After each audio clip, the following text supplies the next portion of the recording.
जय हिंद दोस्तों, स्वागत है आपका अपने यूट्यूब चैनल आज़ाद पाठशाला में। आज की क्लास में जो लोग डीएलएड सेकंड सेमेस्टर के हैं उन लोगों की ये हिंदी की अतिलघु की क्लास है। इससे पहले जो एमसीक्यू है उसकी क्लास आ चुकी है जिसमें टोटल 150 क्वेश्चन है। इसका प्रोसीजर क्या है, इसमें जो एमसीक्यू आते हैं ये पहली बात तो ये 25 मार्क्स का होता है, जिसमें जो एमसीक्यू आते हैं वो आते हैं 5। उसके बाद जो अतिलघु आते हैं 6 और जो लघु आते हैं वो आते हैं 7। जितने भी लघु क्वेश्चन होते हैं 2 नंबर के होते हैं और सभी एमसीक्यू और अतिलघु 2-2 नंबर के 1-1 नंबर का होता है। ठीक, चलिए शुरुआत करते हैं। इसमें क्या करेंगे, इसमें जितने भी एमसीक्यू तो हो चुके हैं दूसरे वीडियो में, इसमें जितने भी अतिलघु हैं ये हमारी जो राजन सीरीज है क्वेश्चन बैंक उसके ये अतिलघु हैं। टोटल 76 लगभग 76 क्वेश्चन है। इसके अलावा कहीं से भी अलग नहीं आएगा, अगर अलग भी आता है तो इन्हीं से मैच करता हुआ आएगा। तो जो लोग भी नए हैं तो इस चैनल को सब्सक्राइब कर लें और इस चैनल को, चलिए शुरुआत करते हैं। पहला क्वेश्चन है हमारा कि संयुक्त छा छा संयुक्त वर्ण किन दो वर्णों के मेल से बनते हैं, तो का और सा से बनता है छा। अगला क्वेश्चन है, नीचे दिए गए प्रत्ययों का प्रयोग करके 2 शब्द बनाइए। आई से चिकनाई, अच्छाई, बुराई, लड़ाई, पढ़ाई, ये सब हो जाएंगे। ठीक, लिंग की परिभाषा बताइए। देखिए लिंग की परिभाषा क्या है, नीचे लिखा हुआ है, बस कुछ नहीं, सिर्फ आप रिवीजन के तौर पे इसको पढ़ सकते हैं। लिंग शब्द वह रूप होता है जिसके अंतर्गत पुरुष या स्त्री दोनों होने का बोध होता है, उसे पुल्लिंग या स्त्रीलिंग भी कहा जाता है। अगला है क्वेश्चन नंबर 4, हिंदी में समास कितने प्रकार के होते हैं, तो हिंदी में समास 4 प्रकार के होते हैं। अव्ययभाव समास, तत्पुरुष समास, द्विगु समास, द्वंद्व समास। द्वंद्व समास बहुब्रीहि समास। समास वैसे 6 प्रकार के होते हैं, पता नहीं उन्होंने क्यों 4 दे रखे हैं, क्योंकि एक द्विगु समास भी बचा है और एक अव्ययभाव समास हो गया, द्विगु समास, बहुब्रीहि, द्वंद्व समास, एक द्विगु समास बचा है और एक कर्मधारय समास। ठीक, अगला क्वेश्चन हमारा कि पत्र कितने प्रकार के होते हैं, तो पत्र हमारे 2 प्रकार के होते हैं। नंबर 1 औपचारिक पत्र, नंबर 2 अनौपचारिक पत्र। विषय वस्तु एवं शैली के आधार पर पत्रों को 2 भागों में बांटा गया। ठीक, 1-1 नंबर का है तो 1 नंबर में इतना ही बड़ा लिखा जाएगा, बहुत बड़ा बड़ा लिखने की कोशिश मत करना क्योंकि उससे नंबर कट भी सकते हैं। अगला क्वेश्चन है, निम्नलिखित अभिव्यक्ति के अनुसार साधन कौन कौन से हैं, तो सार लेखन, पत्र लेखन, निबंध, आत्मकथा, कहानी लेखन, नाटक लेखन, कविता लेखन, लेखन विवरण आदि, व्याख्या लेखन। ठीक, अगला क्वेश्चन है कि वाक्य किसे कहते हैं, एक वाक्य के कितने अंग होते हैं। ठीक, तो शब्दों को मिलाकर वाक्य निर्मित होते हैं। वाक्य द्वारा भाव या विचार प्रकट किए जाते हैं। वाक्य 2 प्रकार के होते हैं, सबसे पहला विधेय, दूसरा विधेय। उद्देश्य, दूसरा विधेय, मतलब एक सब्जेक्ट होता है और दूसरा प्रेडिकेट होता है। ये चीज़ इंग्लिश में पढ़ी होगी और ये हिंदी में उद्देश्य सब्जेक्ट और विधेय प्रेडिकेट। ठीक, आगे समास किसे कहते हैं, समास को हम लोगों ने पढ़ा है कि समास का मतलब होता है संक्षिप्त। 2 या 2 से अधिक शब्दों के मिलने से बने संक्षिप्त शब्द को समासिक शब्द और मेल की इस क्रिया को समास कहते हैं। जैसे माता पिता, चतुरानन, लंबोदर आदि, मतलब बहुत बड़े शब्द को तोड़ के, लंबा है उधर जिसका, इसको मैं अगर शॉर्टकट में कहूँ तो क्या हो जाएगा, लंबोदर। तो समास का मतलब है संक्षेप में। अगला क्वेश्चन है, मौलिक लेखन किसे कहते हैं। मौलिक लेखन का उद्देश्य भाषा के उस साधन से है जिसके माध्यम से हम सोचते हैं और मन के भावों और विचारों को व्यक्त करते हैं। जब हम अपने विचारों को बोलकर या सुनकर व्यक्त करते हैं तो मौखिक लेखन कहते हैं। ठीक, मौखिक लेखन क्या है, जब हम अपनी बात को मुख के द्वारा व्यक्त करते हैं, विचारों को बोलकर व्यक्त या सुनकर व्यक्त करते हैं। अगला क्वेश्चन है, काल कितने प्रकार के होते हैं। काल समय को बोलते हैं। काल कितने, वर्तमान काल, भूतकाल, भविष्यकाल, यही काल के 3 भेद होते हैं, अब प्रकार होते हैं। अगला है, सम उपसर्ग से बनने वाले 2 शब्द, सम प्लस गीत संगीत, सम प्लस मान सम्मान। ठीक, अगला क्वेश्चन नंबर 12 है, प्रकृति का सुकुमार किस कवि को, तो हम लोग क्लास 9 से ही पढ़ते चले आ रहे हैं, हिंदी में पढ़ा होगा कि प्रकृति के सुकुमार किसे बोला था, सुमित्रा नंदन पंत को।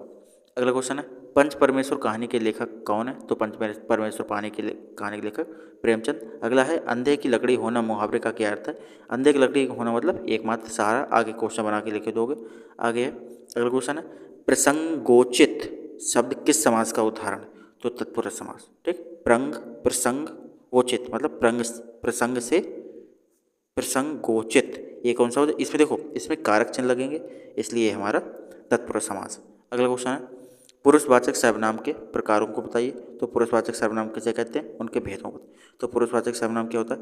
जो शब्द संज्ञा शब्द के स्थान पर प्रयुक्त हो तथा व्यक्ति विशेष को संबोधित करता है, वह व्यक्ति पुरुषवाचक सर्वनाम कहलाता है। वक्ता, श्रोता तथा जिसके बारे में कहा जाता है, इसके लिए प्रयुक्त शब्द पुरुषवाचक सर्वनाम होते हैं। जैसे पुरुषवाचक शब्द 3 प्रकार के होते हैं, उत्तम पुरुष, मध्यम पुरुष, अन्य पुरुष। उत्तम पुरुष में जैसे मैं और हम हो जाता है। मध्यम पुरुष तू, तुम, आप, जिसे बोला जाए। और अन्य पुरुष वह, वे, उसने, वही एक वचन, बहुवचन, ये उसे सिंगुलर प्लूरल से जैसे इंग्लिश में होता है उस तरीके से। अगला क्वेश्चन है हमारा, अभी उपसर्ग जोड़कर 4। अभी प्लस बादन, अभिवादन, अभी प्लस इष्ट, अभीष्ट, अभी प्लस मान, अभिमान, अभी प्लस अर्थी, अभ्यर्थी। ठीक, अभी से बन गए। ये सब बहुत बिल्कुल सरल चीज़ें हैं, बस ये है कि हम रिपीट कर लें, जिससे हमें वहाँ कॉन्फिडेंस हमारा बोल्ड हो सके कि हाँ हम इसको आसानी से कर सकते हैं, सारा कुछ पढ़ चुके बहुत अच्छे तरीके। अगला क्वेश्चन है हमारा, विदुषी एवं तपस्वी शब्द का पुल्लिंग। तो विदुषी का पुल्लिंग हो जाएगा विदूषक और तपस्विनी का पुल्लिंग हो जाएगा तपस्वी। आगे निम्नलिखित शब्दों को शुद्ध रूप में लिखिए। प्रिया, बुद्धिमान, श्रीमती, उत्सव। आराम से लिख लोगे, कोई नई बात नहीं है। भाववाचक संज्ञा किसे कहते हैं? जिन संज्ञा शब्दों से किसी प्राणी अथवा पदार्थ के गुण, दोष, अवस्था या दशा का बोध होता है, उसे भाववाचक संज्ञा कहते हैं। जैसे बचपन, बुढ़ापा, क्रोध, हंसी, खुशी, ईमानदारी, मोटापा। ठीक, अगला, अधि उपसर्ग लगाकर 4। अधि प्लस पति, अधिपति, अधि प्लस कार, अधिकार, अधि प्लस गम, अधिगम। इस तरीके से बना सकते हैं। अगला क्वेश्चन है हमारा 43, द्रुत पाठ का क्या अर्थ है?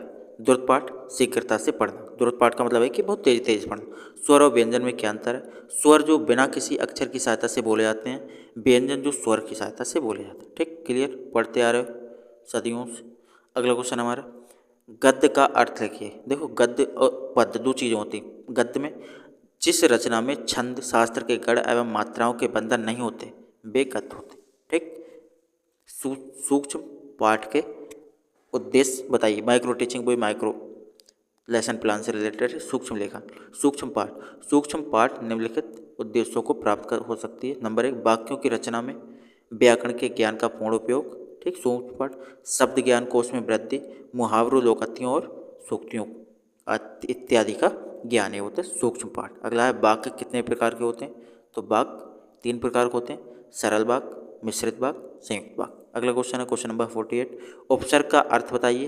कोई 4 उपसर्ग आज से नहीं, बहुत पहले से पढ़ते आ रहे हो कि शब्दांश अथवा कोई अक्षर किसी शब्द के आरंभ में जुड़कर उसके अर्थ को परिवर्तित कर दें अथवा अर्थ में विशेषता उत्पन्न कर दें, तो उसे उपसर्ग कहते हैं। जैसे आ प्लस मर, अमर, आ प्लस नैतिक, अनैतिक, अति प्रतिक्रमण, अतिक्रमण, न्याय प्लस आलय, न्यायालय।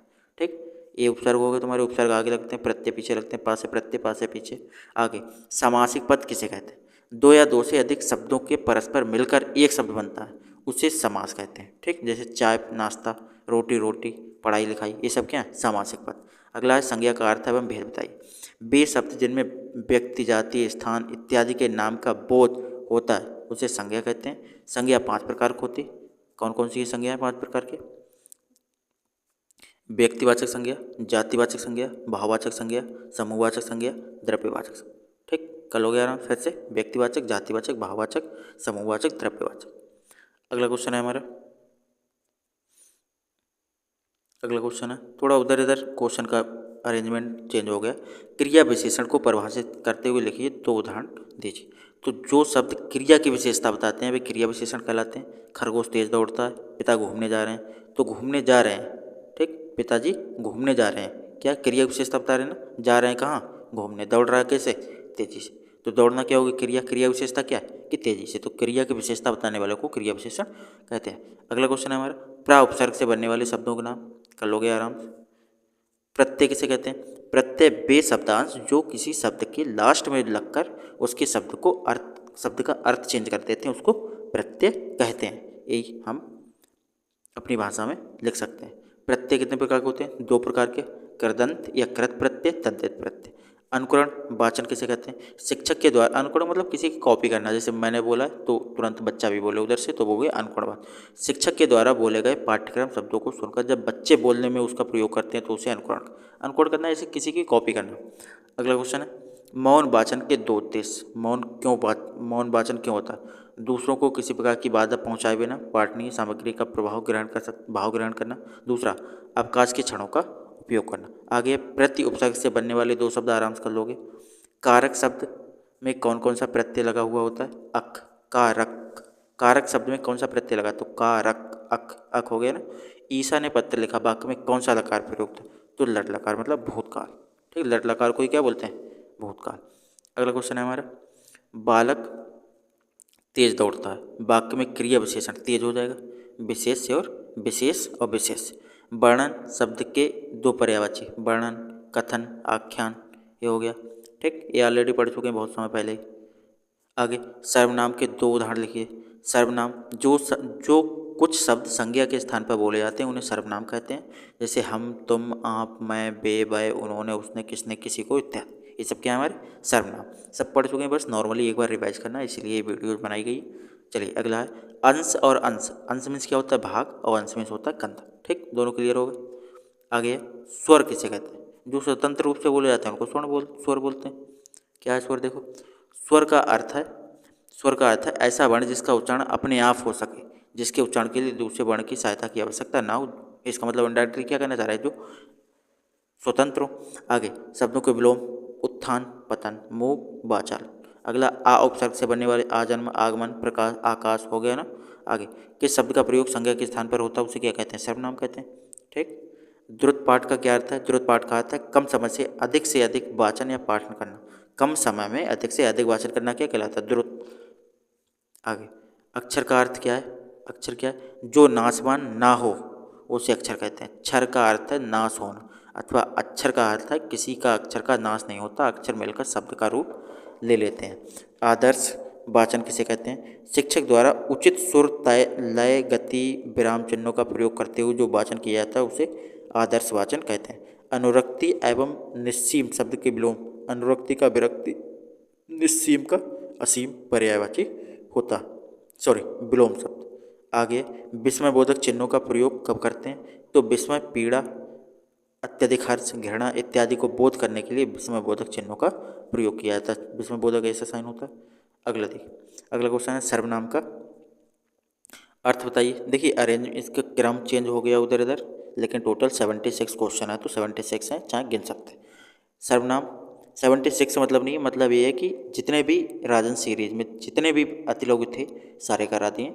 सारे ही इसमें कोई ना कोई फंस जाएगा, क्योंकि जितने भी पेपर सेट होते हैं सब राजन सीरीज़ का मतलब ये है कि टेस्ट जो हमारे जो अनसॉल्व पेपर है, सॉल्व पेपर आते हैं, उन्हीं से सारे कुछ बनाए जाते हैं। तो ये अगर नहीं भी आ रहा है इससे, तो इसका मतलब ये है कि इसके आसपास या इन्हीं जैसा आएगा। कोई चीज़ नई नहीं आती, जब सिलेबस चेंज नहीं होता तो चीज़ें रिपीट होती हैं हर बार, कोई नई चीज़ अलग से नहीं आती। तो सही से कर लीजिएगा। सर्वनाम कितने प्रकार के होते हैं? सर्वनाम 6 प्रकार के होते हैं, पुरुषवाचक, निजवाचक, संबंधवाचक, प्रश्नवाचक, निजवाचक, अनिश्चयवाचक। ठीक, ये सर्वनाम के भेद हो गए। क्रिया के भेद, क्रिया के कर्म के आधार पर, रचना के आधार पर, कर्म के आधार पर सकर्मक क्रिया तथा कर्मक क्रिया। सकर्मक क्रिया में क्रिया का प्रभाव कर्म पर पड़ता है। दूसरा, रचना के आधार पर क्रिया के भेद बताइए। प्रेरणा प्रदत्त क्रिया, संयुक्त क्रिया, नाम धातु क्रिया, पूर्वकालिक क्रिया। ठीक, आराम से पढ़ते जाओ, 2-4 बार पढ़ोगे क्लियर हो जाएगा यहीं पे। अगला अभिव्यक्ति का क्या अर्थ है?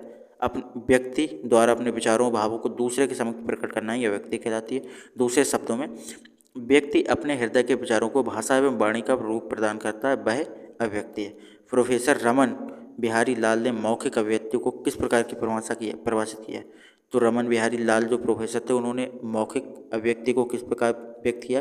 तो मानव अपने हृदय के भाव प्रकट करने के लिए जिस ध्वन्यात्मक संकेत साधन का प्रयोग करते हैं उसको मौखिक अभिव्यक्ति कहते हैं। अगला क्वेश्चन है मौखिक अभिव्यक्ति के साधन बताइए। कौन कौन से साधन होते हैं? विचार विमर्श कर सकते हो, वार्तालाप कर सकते हो, वाद विवाद कर सकते हो, चर्चा पर चर्चा कर सकते हो, कविता पाठ कर सकते हो, भाषण, व्याख्यान, कहानी, कथन इत्यादि मौखिक अभिव्यक्ति के साधन। अगला क्वेश्चन है लिखित अभिव्यक्ति का क्या महत्व है? मतलब कोई लिख के चीज़ कर रहे हो, लिखना क्यों जरूरी है हमारे लिए? देखो पढ़ो यहाँ। लिखित अभिव्यक्ति भाषा का स्थायी रूप है, क्योंकि इसके माध्यम से हम अमूल्य विचारों को अधिक समय तक सुरक्षित रखते हैं। मानवीय विचारों की अभिव्यक्ति स्थायी एवं अन्य व्यक्ति उसका अध्ययन कर सकें, इसलिए लिखित अभिव्यक्ति अत्यंत आवश्यक। मतलब कि उससे क्या है कि चीज़ें स्थायी रहती हैं और उसी चीज़ को दोबारा और भी कोई पढ़ सकता है अगर हम लिख लेते हैं तब। अगला है सस्वर वाचन किस प्रकार किया जाता है। सस्वर वाचन क्या होता है देखिए, सस्वर वाचन दो प्रकार के से किया जाता है। प्रथम, एक ही व्यक्ति किसी लिखित भाग का वाचन करे। सस्वर वाचन मतलब पढ़ना। कथावाचक का वाचन, बालकों द्वारा एक एक करके किसी लिखित गद्यांश का वाचन अथवा पद्यांश का वाचन। ठीक। दूसरे प्रकार का सस्वर वाचन वह है जिसमें बहुत से बालक या बहुत से व्यक्ति किसी भी लिखित भाग को एक साथ पढ़ें या फिर बोलें। ठीक, दोनों चीज़ समझ में आ गई। पदक्रम का क्या अर्थ है, शब्दों को उचित क्रम में लगाकर वाक्य बनाने को पदक्रम कहते हैं। शब्द कितने प्रकार के होते हैं, शब्द के दो भेद होते हैं, ध्वन्यात्मक और वर्णनात्मक। ठीक, अगला क्वेश्चन है विशेषण की परिभाषा लिखिए। तो विशेषण क्या होता है, जो सब संज्ञा की विशेषता बताने वाले शब्द विशेषण कहते हैं। संज्ञा शब्दों की विशेषता बताने वाले शब्द विशेषण कहते हैं। विशेषण चार प्रकार के होते हैं, गुण विशेषण, परिमाण विशेषण, संख्यावाचक विशेषण, संकेतवाचक विशेषण। अगला क्वेश्चन है हमारा वाचन कितने प्रकार के होते हैं। तो वचन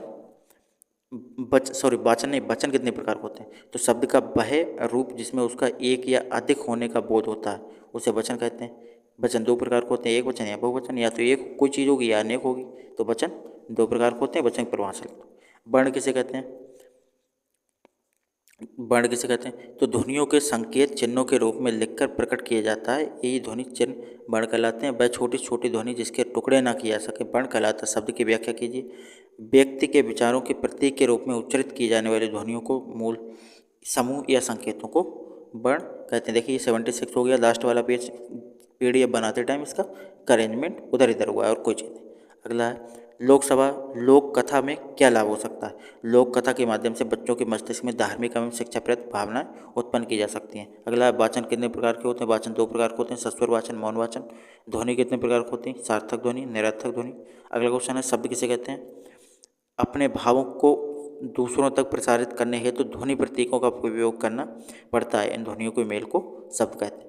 गतिविधियों पर आधारित शिक्षण को क्या अभिप्राय है। तो शिक्षण कार्य में वही विधि उपयोगी मानी जाती है जिसमें शिक्षण एवं छात्र दोनों क्रियाशील हैं। अगला है विद्यार्थी की गतिविधि का मूल्यांकन किस प्रकार किया जा सकता है। तो विद्यार्थी की गतिविधियों का मूल्यांकन बाल सभा, विद्यालय की पत्रिका, वाद विवाद प्रतियोगिता, अंत्याक्षरी प्रतियोगिता, वार्षिकोत्सव एंड अन्य समारोह की भागीदारी व उपलब्धता द्वारा मूल्यांकन किया जाता है। संयुक्त वाक्य किसे कहते हैं।